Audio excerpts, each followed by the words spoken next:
Lo, praise at the prowess of people kings as spear-armed Danes, in days lang sped, with hoard in what honour the Athens won.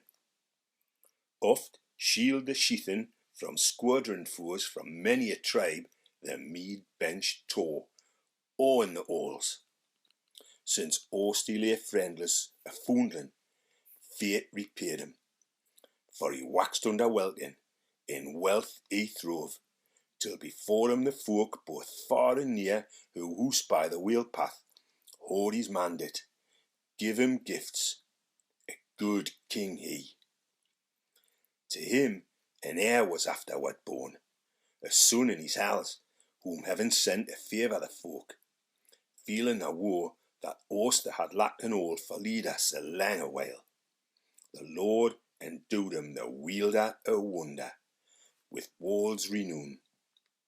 Famed was his Beowulf, far flew the boast of him, son of shield in the Scandian lands. See becomes it a youth to quit and wheel with his father's friends, by fee and gift that to aid him, aged in days after, come warriors willing, should war draw nigh, liege men loyal. By lauded deeds should an all have honour in every clan. Forth he fared at the fated moment, stored his shield to the shelter of God. Then the boredom of what the ocean's billow loving clansmen as lately charged them, while wielded wards the winsome shield the leader beloved who so long had ruled. In the roadstead rocked a ring-dight vessel, ice-flecked, outbound, Athens barge. There lay the doon a darling lord on the breast of the boat, the breaker of rings by the mast the mighty one. Many a treasure, fetched from far, was freighted with him. Nae ship of our nan so nobly dight with weapons of war and weeds of battle, with breastplate and blade. On his bosom lay a heaped hoard, that hence should gan far over the flood with him floating away. Nae less, he's loaded the lordly gifts, Thane's huge treasure. The name had done way in former time forth, had sent him soul on the seas, a suckling child. High o'er his head the hoist the standard, a gold wove banner. Let billows take him, give him to ocean. Grave were their spirits, mournful their mood. Nae man is able to say in sooth, nae son of the hells, nae hero neath heaven, we harboured that freight.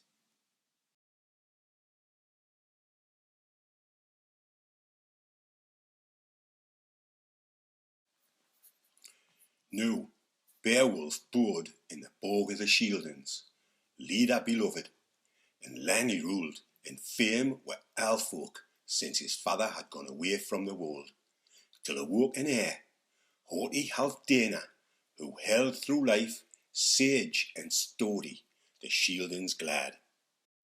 Then, one after one, there woke to him, to the chieftain of clansmen, children four.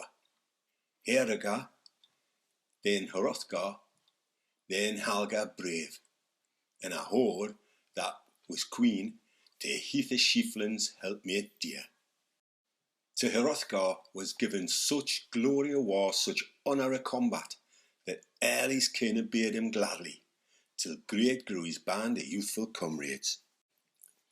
It come in his mind to bid his henchmen a hell uprear, a master Meadhouse, mightier far than ever was seen by the sons of Earth, and within it, then, to old and young, he would all allot that the Lord had sent him, save only the land and the lives of his men. Wide a horde was the work commanded, for many a tribe this mid-earth round to fashion the folkstead. It fell, as he ordered, in rapid achievement, that ready it stood there, of hells the noblest.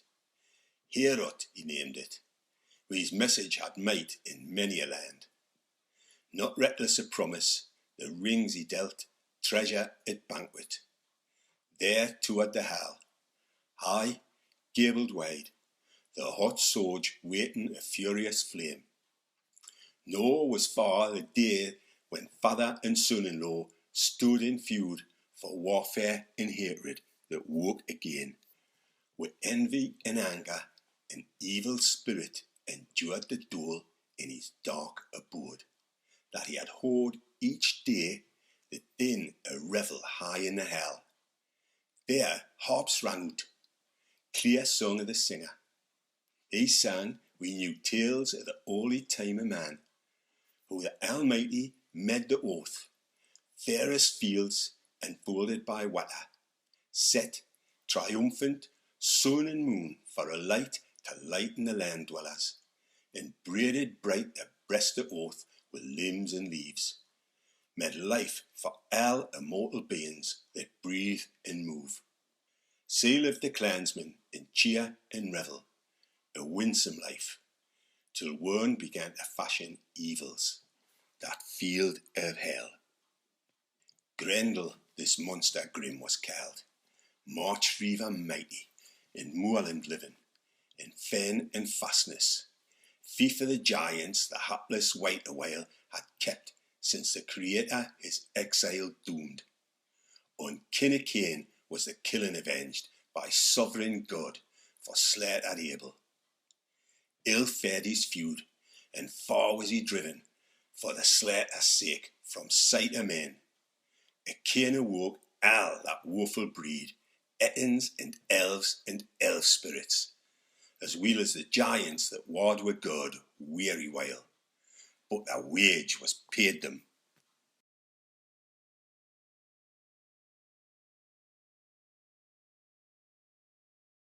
Went he forth to find that fell and eat that holy house, and heed wherever the ring-danes out-revelled to rest had gone. Found within it the Athland band asleep after feasting and fearless of sorrow of human hardship.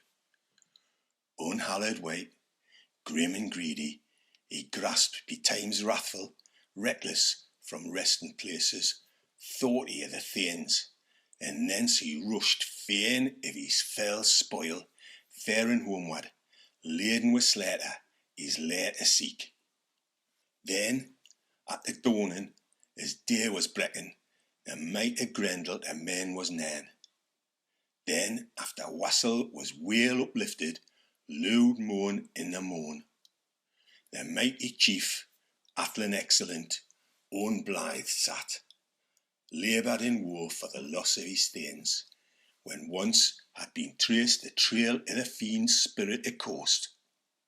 To cruel that sorrow, to lang to loathsome. Not late the respite, when night returning, anew began ruthless murder. He recked nae wit, foaming his guilt, of the feud and crime. Though easy to find, we elsewhere sought in room remote to rest that night.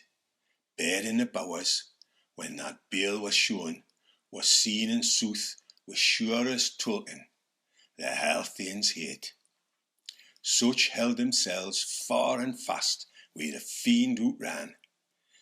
Thus ruled, unrighteous and raged, his fill one against all, until empty stood that lordly building, and lang it bode see.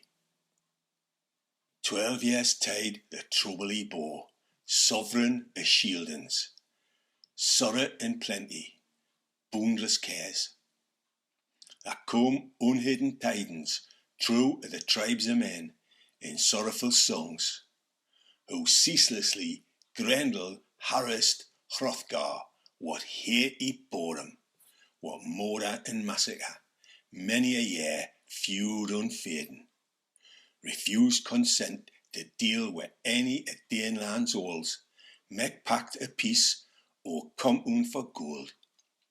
Still less did the wise men ween to get great fee for the feud from his fiendish hands.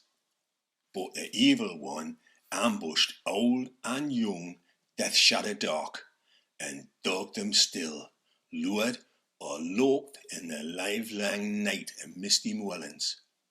Men may say not where the haunts of these hell runes be. Such heaping of horrors, the hater of men, lonely roamer, wrought unceasing Harrison's heavy. O'er Heorot he loaded, gold bright hell, in gloomy nights. And ne'er could the prince approach his throne. 'Twas judgment of God, or had joy in his hell.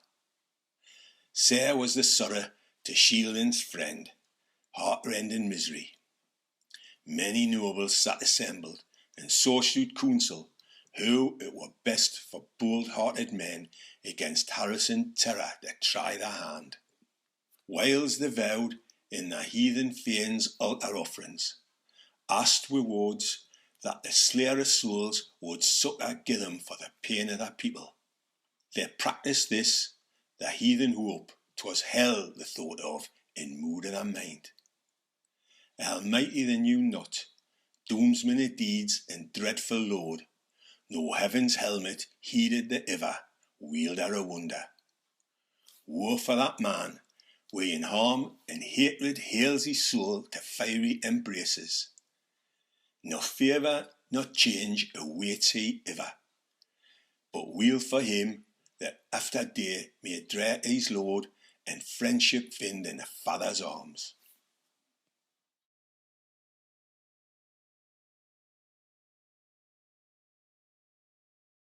Thus seethed unceasing the son of Halfdana with the woe of the days. Not wisest men assuaged his sorrow, too sore the anguish, loathly and lang, that lay on his folk, most painful of burdens and bales of the night. This hoarding his yem, Heorot thane, great among Geats, of Grendel's deans. He was the mightiest man of valour in that same day of this our life, stalwart and stately. A stout wave worker, he bade make ready. Yon battle king, said he, far o'er the swan road, he fain would seek the noble monarch we needed men. The prince's journey by prudent folk was little blamed, though they loved him dear, that wetted the hero and hailed good omens. And now the bold one from the bands of Geats comrades chose, the keenest of warriors ere he could find, were 14 men, the seaward he sought, and sailor proved led them unto the land's confines. Time had now flown, afloat was the ship, boat under bluff. On board the climbed warriors ready, waves were churning, sea was sand. The sailors bore on the breast of the bark that bright array, the mail and weapons. The men pushed off, on its willing way, the well-braced craft. They moved our wetters, by might of the wind, that bark like a board with breast of foam, till in season due on the second day, the cove brow such course had run, that sailors now could see the land. Sea cliffs shining, steep high hills, headlands broad. The haven was found, that journey ended. Up then quickly the waders' clansmen climbed ashore, anchored the seaward, with armour clashing in great gear of battle. God they thanked for passing in peace o'er the paths of the sea. Now saw from the cliff a shielding clansman, a warden that watched the wetter side, who they bore o'er the gangway glittering shields, war gear in readiness. Wonder seized him to know what manner of men they were. Straight to the strand his steed he rode, Hrothgar's henchman. With hand of might he shook his spear, and spake in parley. We are heathen, ye are men, mailed folk, that yon mighty vessel have urged o'er the ocean ways here o'er the wetters. A warden I, sentinel set o'er the sea march here, lest any foe to the folk of Danes were harrying fleet should harm the land. Nae aliens ever at ease, those bore them linden wielders. Yet word I leave clearly a lack from clansmen here, me folk's agreement. A greater ne'er saw I of warriors in wold than is one of ye, yon hero in harness. Nae henchman he worthy by weapons, if witness his features, his peerless presence. I pray you, though, tell your folk in Yem, lest hence ye fare suspect to wander your ways as spies in Danish land. No, dwellers afar, ocean travellers, take from me simple advice. The sooner the better I hear of the country whence ye came.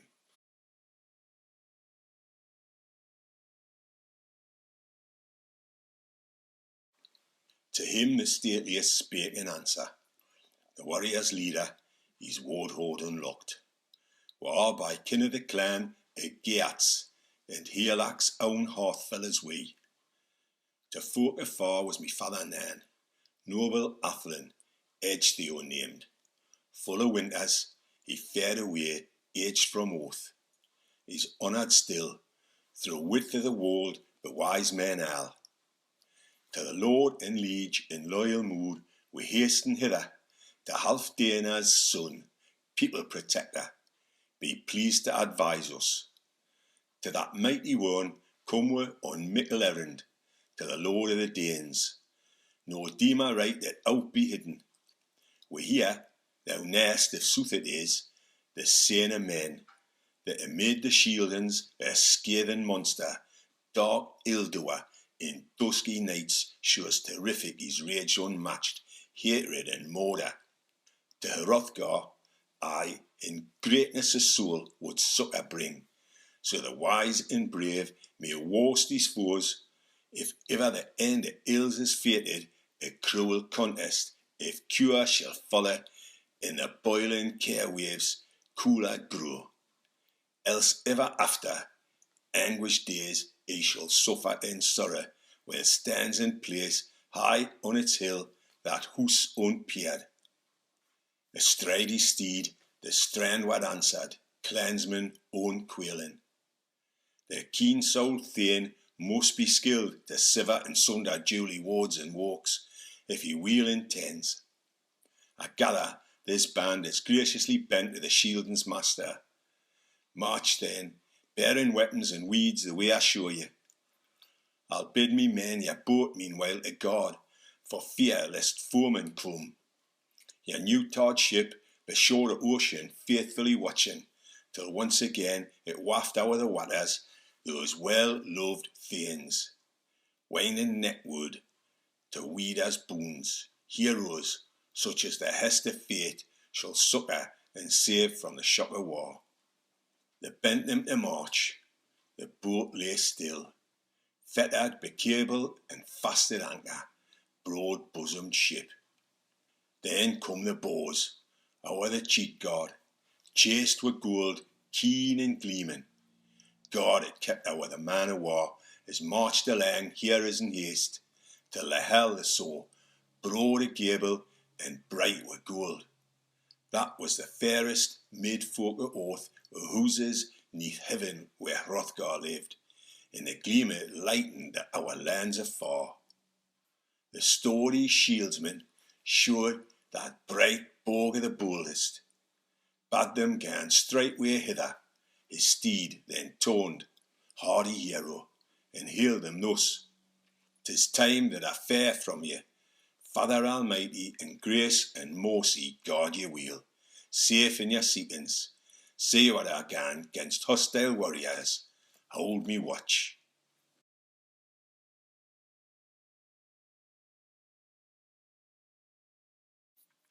Stone bright the street, it showed the way to the crowd of clansmen. Corselets glistened hand-forged, hard. On the harness bright the steel rings sang, as they strode along in mail of battle, and marched to the hell. There, weary of ocean, the well along they set their bucklers, their broad shields down, and bowed them to bench. The breastplates clanged, war gear of men. The weapons stacked, spears of the seafarers stood together, great tit dash. The iron band was worthily weaponed. A warrior proud asked of the heroes their yeomen kin, whence new bear ye bony shields, harness grey, and helmets grim, spears in multitude? Messenger I, Hrothgar's herald. Here is so many ne'er met I, strangers of mood so strang. 'Tis plain that for prowess, not plunged into exile for high-hearted valour, Hrothgar ye seek. Him the story in war bespake wi' words, proud all of the waders answer made, hardy neath helmet. Here lacks we, fellas at board, I'm Beowulf named. I'm seeking to say to the son of Halfdana this mission of mine, to the master lord, the doughty prince, if he deign at all grace that we meet him, the good one new. Wulfgar spake, the Wendel's chieftain, with his might of mind, to many was nan his courage and counsel. The king of Danes, the shielding's friend, I fain will tell, the breaker of rings, is the boon thou hast, the famed prince, that are faring hither, and swiftly after such answer bring us the duty monarch may deign to give. Hie then in haste to where Hrothgar sat, white-haired and haired, his halls about him, till the stout thane stood at the shoulder there of the Danish king. Good courtier he. Wulfgar spake to his winsome lord, hither have fared to thee far-come men o'er the paths of ocean, people of Geatland, and the stateliest there by story band is Beowulf named. This boon they seek, that they, me master, may with thee have speech at will. No spawn their prayer, to give them hearing, gracious Hrothgar. In weeds of the warrior worthy they, methinks, who were liking, the leader most surely a hero that hither his henchman is led.